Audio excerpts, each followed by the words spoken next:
এই সংগ্রাম অনন্তকাল ধরে চলবে। সুতরাং হিমেল বরকত আমাদের সাথে সবসময় আছে। ধন্যবাদ। এই যে কয়লা খারাপ, এবং এটা তো পরবর্তীতে যারা এটা বানাইছে তারাও এটা বিরুদ্ধে বলবো যে এটা খারাপ জিনিস, সেটা কিন্তু যারা এটা তৈরি করেছিল তারাও বলবো। আর এখনকার এই যে ডক্টর ইউনূস কিছুদিন আগে এই যে জলবায়ু সম্মেলনে গেল, উনি তো মানে শূন্য কার্বনের লোক আর কি, জিরো কার্বন। মানে কয়লা তো কার্বন নিঃসরণ করে, যেটা জলবায়ু পরিবর্তনের ক্ষেত্রে ভূমিকা রাখে। তো এটা যে মানুষের স্বাস্থ্যের ক্ষতি, পরিবেশের ক্ষতি, এইটা কিন্তু তখনকার যে দুঃসময় আমরা একটু ফ্যাসিস্ট বলতেছি আর কি, সেই ফ্যাসিস্ট দুঃসময়ের মধ্যেও কিন্তু, দুঃশাসনের সময়ও কিন্তু হিমেল বরকতরা এই কথা বলতে দ্বিধা করে নাই। একইভাবে যেমন রুদ্র মোহাম্মদ শহীদুল্লাহ দ্বিধা করে নাই তখন স্বৈরাচারের বিরুদ্ধে, বৈষম্যের বিরুদ্ধে কথা বলতে। এবং তাদের এই গান, কবিতা যাই আমরা দেখি না কেন, সেই বৈষম্যের বিরুদ্ধে একটি শ্রেণীহীন, একটি শোষণহীন, একটি সাম্যের সমাজ, এই আকাঙ্ক্ষা, এই স্বপ্নের জায়গাটাই কিন্তু তাদের মস্তিষ্কের একেবারে কেন্দ্রে ছিল, এবং এটাই তাদের প্রাধান্য ছিল। এবং সেসব কথার এক কথায় এখন যেটা মানুষ বোঝে সেটা হলো একটা বৈষম্যহীন বাংলাদেশ, এটা বৈষম্যহীন সমাজ। সেই লড়াইটা আমাদের আছে, সেই লড়াইটা আরো অনেক দিন হয়তো করতে হবে। একই রকম আলো, হ্যাঁ। আর গুণীজনের কীর্তি তারা যতদিন জীবদ্দশায় থাকে, যেখানে অন্যায় দেখেছে, যেটা অবিচার দেখেছে, যেখানে শোষণ দেখেছে, যেখানে নির্যাতন দেখেছে, যেখানে বৈষম্য দেখেছে, এই বৈষম্যের বিরুদ্ধে যে সোচ্চার থাকাটা, সেটা যে সময় হোক, যে কালে হোক, এবং যার মধ্যে দিয়েই হোক, এটি যেমন রুদ্র মোহাম্মদ শহীদুল্লাহ সোচ্চার ছিলেন, একইভাবে হিমেল বরকত সেই জায়গাটা সোচ্চার ছিলেন। আমি শুধু একটা উদাহরণ দেবো যে দেখেন, এখানে রামপাল বিদ্যুৎ কেন্দ্র যখন হয়, কয়লাভিত্তিক বিদ্যুৎ কেন্দ্র, গুটি কয়েক মানুষ সেদিন প্রতিবাদ করেছে, কিন্তু এটি যে একটা ক্ষতিকর দিক, এটা যে খারাপ জিনিস, সেটা কিন্তু সেদিন হিমেল বরকত বুঝেছিল এবং সেটার বিরুদ্ধে সে বলেছে। এবং এখানে রামপাল বিদ্যুৎ কেন্দ্রের বিরুদ্ধে যখন লং মার্চ হয়, তখন কিন্তু আমাকে অধ্যাপক আনু মোহাম্মদ স্যার হিমেল বরকতের কথা বলেছে যে রুদ্র মোহাম্মদ শহীদুল্লাহ একটা ভাই আছে আমাদের বিশ্ববিদ্যালয়ে, সে কিন্তু এই গান লিখেছে এই রামপালের বিরুদ্ধে, তুমি কি জানো? কিন্তু আমার আসলে এই গানটা সম্পর্কে জানা ছিল না। কিন্তু এই গানটা হিমেল বরকত মারা যাওয়ার 1 মাস আগে, মানে অক্টোবরে, নভেম্বরে মারা যায়। তো আমার মনে হয় যেন তো হিমেল বরকত বুঝতে পারছে যে এইটা আমি মারা যাবো, তো আমি এটা একটু তাকে একটু জানাই যাই, আমাকে একটু জানাই গেছে। আমার মেসেঞ্জারে এখনও এখানে দেখাইতে পারবো যে সে এইটা গানের কথাগুলো আমাকে দিয়ে দেয়, তার নিজের হাতের লেখা গানের ওই এটা আমাকে দিয়ে বলে কি যে এটা যে একটু কাউকে দিয়ে সুর করায়, দিয়ে কাউকে দিয়ে গাওয়ায় গানটা।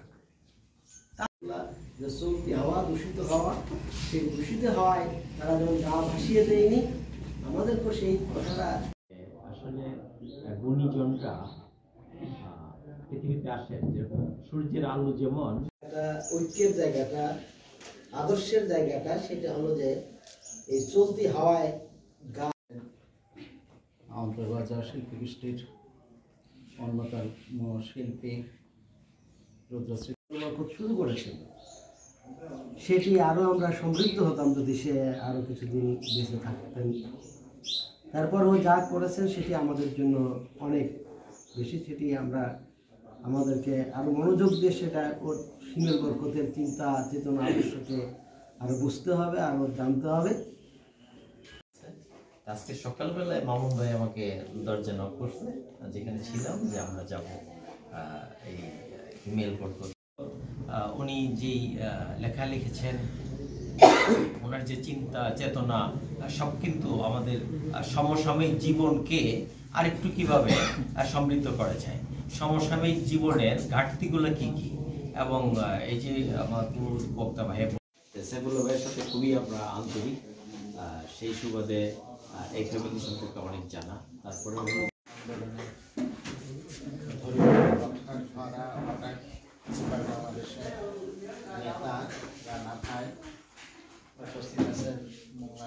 অনুসরণ সভায় মিঠেখালি মাঠে যে কথাটি আমি বলেছিলাম, সেই কথাটি আমার আমৃত্যুই আমার কথা হয়ে থাকবে। সেটি হচ্ছে যে আমি আসলে 2 জন মানুষ, 2 জন না 3 জন মানুষের মৃত্যু আমি কখনো মেনে নিতে পারিনি। সেটি হচ্ছে আমার বড় ভাই। আমি তার রুদ্র মোহাম্মদ শহীদুল্লাহ যখন বাড়িতে নিয়ে আসে তখন সবাই আমাকে বলছিল যে শেষবার তোমার দাদার মুখটা দেখো। আমি কিছুতেই দেখতে চাচ্ছিলাম না, যে এটা তো শেষ না। আমার কাছে কখনোই মনে হয় না শেষ, যে রুদ্রদা এখানে মিঠেখালি নাই, ঢাকায় আছে। ঢাকায় গেলে মনে হবে রুদ্রদা মিঠেখালিতে আছে, কোথাও না কোথাও পৃথিবীতে আছে। হিমেল আমার খুব ছোট, মানে হিমেল ছোট, আমার খুব ছোট বলতে আমার একদম ঘনিষ্ঠ। আমরা পিঠাপিঠি একসাথে বেড়ে উঠেছি, একসাথে খেলাধুলা করেছি, এই সেন্ট পলসে একসাথে পড়াশোনা করেছি, এবং আমাদের যাবতীয় রকমের চলাফেরা সব একসাথে ছিল। আমি একটা খুব মজার স্মৃতি বলি। এই পুকুর, যে সামনের পুকুরটা দেখছেন, এই পুকুরটায় আমাদের অন্যান্য ভাইরা সবাই সাঁতার কাটতো, পুকুরটায় গোসল টোসলও করতো। আমি আর হিমেলের ডাক নাম ছিল বাবু, আমরা সবাই ওকে আদর করে বাবু ডাকতাম। বাবু আর আমি দুজন সাঁতার পারতাম না। তো তখন ছোটোবেলায় রুদ্রদা হচ্ছে ঢাকা ইউনিভার্সিটিতে পড়তো যখন, তখন সবসময় আসতে পারতো না বাড়িতে। যখন ছুটি হতো, ছুটিতে শীতকালীন ছুটি বা গ্রীষ্মকালীন ছুটি যখন থাকতো, তখন মাসখানেকের একটা সফর নিয়ে সে বাড়িতেই থাকতো, মেডিকেলিতেই থাকতো। ওই সময় আমাদের দুজনের উপর তার হলো, মানে নজর পড়লো যে এটা তো শেখাতেই হবে দুজনকে, সাঁতার না শিখলে এরা তো ভবিষ্যতে ঝামেলা করবে। তো এই কারণে মোটামুটি শুরু হয়ে গেল। তো এখানে একটা সুন্দর ঘাট ছিল, বাঁধানো ঘাট, যারা আগে আছেন তারা জানেন, বাচ্চারা তো জানবে না। তো আমরা দুজন এই ঘাটের উপর যে পানিতে আর নামতে চাইতাম না, ভয়ে। তো এটা একদিন গেলে, 2 দিন যাওয়ার পরে 3য় দিন দাদা হচ্ছে পিছন দিক থেকে ধরে আমাদের একদম ছুঁড়ে ফেলে দিল পানির মধ্যে। আমাকেও ফেলে দিল, হিমেলকেও ফেলে দিল, বাবুকেও ফেলে দিল, দুজনকে ফেলে দিলে। মানে যথারীতি যা হয়, সাঁতার পারি না, পানি টানি খেয়ে হাবু চিৎকার করে কান্নাকাটি করতে করতে দুজন কিন্তু উঠে আসলাম। এখন হিমেল একটু ছোটোবেলা থেকে একটু খুবই নীরব প্রকৃতির ছিল আর কি। ও নিরীহ টাইপের এবং খুব কোনো ঝুট ঝামেলা যেতে চাইতো না। আমার তো তখন খুবই মাথা গরম হয়ে গেল যে রুদ্রদা এরকম জোর করে আমাদের সাঁতার শেখাচ্ছে, এটা তো কোনোভাবে মেনে নেওয়া যায় না, আমরা মরেই যাচ্ছিলাম আজকে ডুবে, তার বিয়েতে আনি। তখনকার যে অনুভূতি, আমি এসে আম্মাকে নালিশ করলাম সাথে সাথে যে আম্মা কোনো মতে সাঁতার শিখবো না, দাদা তো আমাদের মেরেই ফেলতেছিল আজকে পানি খায়, এই অবস্থা। বলতো হলো, আম্মা যথারীতি দাদাকে একটু বকা দিল যে তুমি এখন করতেছো, জোর করতেছো, ওরা পরে শিখে নিবে সাঁতার। তখন রুদ্রদা একটা কথা বলেছিল যে এই যে আপনি বাধা দিলেন, এই সাঁতার শেখার ওদের হবে না। আসলে আমরা শেষ পর্যন্ত দুজন, এখনও কিন্তু আমি পারি না, হিমেলও ছিল, হিমেলও সাঁতার পারতো না। এইরকম বহু স্মৃতি আছে আমাদের। আমরা মংলার বাসা, আমাদের মংলার যে বাসা ছিল সেখানে সেন্ট পলসে আমরা যখন পড়াশোনা করতাম, তখন আমার ইমিডিয়েট আর একটা বড় ভাই সুবীর রুবায়ের, সেও কিছুদিন আগে মারা গিয়েছে। আমি, সুবীর ভাই আর হিমেল বাবু, 3 জন মিলে আমরা হচ্ছে ওই মোহাম্মদ আলীর দেখতাম, বক্সিং দেখতাম। তখন তো টিভিও খুব কম ছিল। 80-র দশকে আমাদের বাসার পাশে, আমাদের বাসার টিভি ছিল না, আমাদের স্কুলে পড়ি, আমাদের বাসার পাশে একটা মাত্র ব্যাংক ছিল, পুবালি ব্যাংক। সেই ব্যাংকের ম্যানেজার আসছিল, ওনার একটা সাদা কালো টিভি ছিল। তো সেই টিভিতে হচ্ছে ওই সময় দেখাতো, এই মোহাম্মদ আলীর ওই বক্সিং দেখালো। তখন ওটা খুবই আমাদের সময় খুবই একটা মানে আকর্ষণীয় একটা বিষয় ছিল, যে এটা সাংঘাতিক ঘটনা। তো দেখার পরে এখন আমরা কি করে মুষ্টিযুদ্ধ প্র্যাকটিস করতে পারি, আমাদেরও 2-3 জনের মধ্যে হলো যে আমাদেরও মোহাম্মদ আলীর মতো হতে হবে, মুষ্টিযোদ্ধা হতে হবে।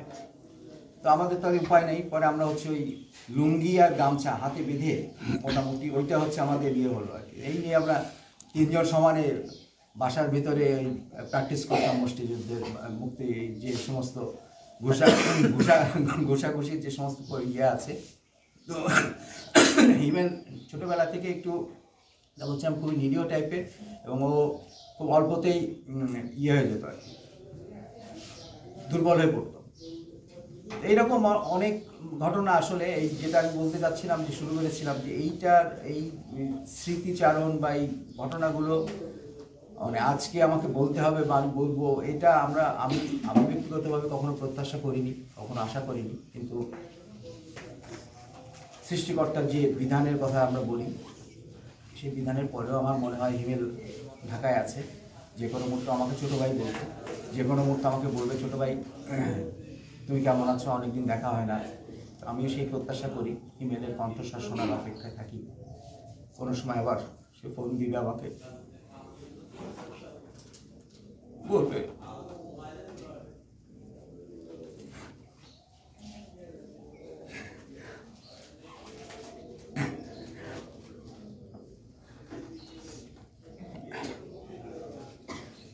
সবাই ভালো থাকবেন, সুস্থ থাকবেন। সভাপতি করছে বিরোধী সংসদের সম্মানিত সভাপতি বিশ্ব সাংবাদিক জনাব সুনীল সাহা। শুরুতেই একটু অসময়ে আর কি চলে গেছে আর কি, আপনারা জানেন সবাই। এবং আমাদের এই একেবারে প্রান্তের যে স্বর, প্রান্তস্বর, তার একটা বইয়ের নাম আছে। আমাদের এই প্রান্তিক মানুষের যে কথা, যে স্বর, চিন্তা, সেটা কিভাবে তুলে নিয়ে গেছে একেবারে উচ্চ পর্যায়ে। তার যে প্রান্তস্বরের ভাবনাগুলো আমাদের এই গ্রামীণ পর্যায়ের যে গরিব মেহনতি মানুষ, তাদের ভাবনাগুলোকে তুলে নিয়ে কেন্দ্রিক পর্যায়ে নিয়ে যাওয়া, সেই কাজটি তিনি করতেন, ভালোভাবেই করতেন। আরও ভালোভাবে করার তার ইচ্ছা ছিল। বিশেষ করে গবেষণা, যেটা আমাদের এই এলাকায় খুব অভাব আর কি। আমাদের এই মোংলা, রামপাল বা এই বাগেরহাট খুলনা অঞ্চলে, এই অঞ্চলের শিল্প, সাহিত্য, সংস্কৃতি, ইতিহাস, ঐতিহ্য, অর্থনীতি,